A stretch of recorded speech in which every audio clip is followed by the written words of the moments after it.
Stuffed with stuff. American English in Minutes. Lesson number 94. Stuff to do. I've got so much stuff to do. I have to do some stuff. Is this your stuff? Will you keep an eye on my stuff? Clean this stuff up. There's stuff all over the floor. There's a lot of stuff to do in this city. You can learn a lot of stuff about American English on this channel.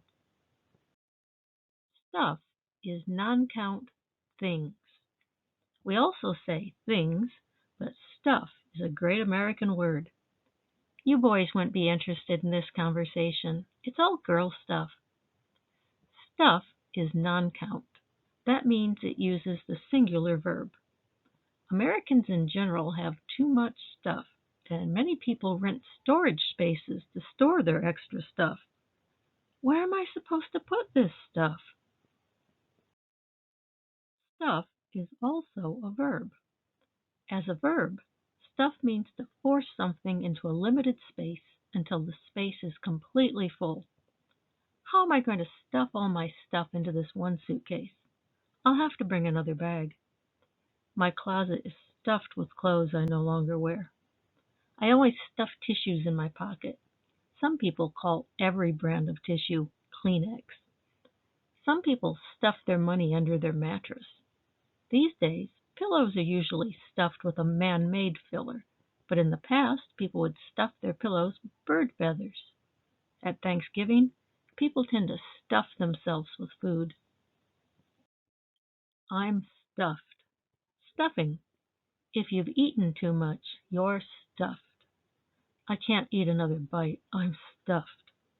We say there's always room for dessert.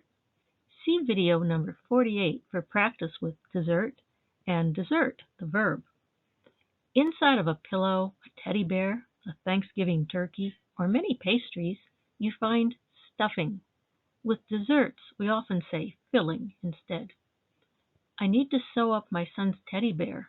There's a hole in it and the stuffing is coming out. Don't say rude stuff. If you've studied British English, you might have heard get stuffed, but Americans don't use that. We do, however, rudely say you can stuff it up your behind. Only we don't say behind, but something more vulgar. It rhymes with pass. This is similar to you can stick it where the sun don't shine.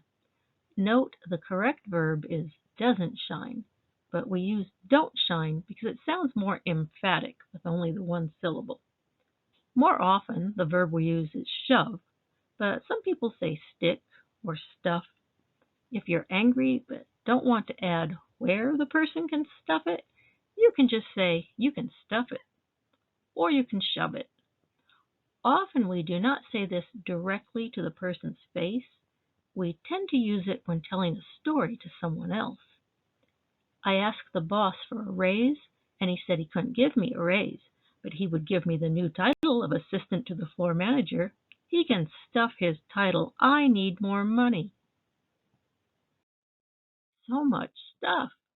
There's so much stuff here on American English in Minutes that I would not want you to miss. So please subscribe and check out more videos. As always, thanks for watching, and I'll see you soon with more stuff about American English.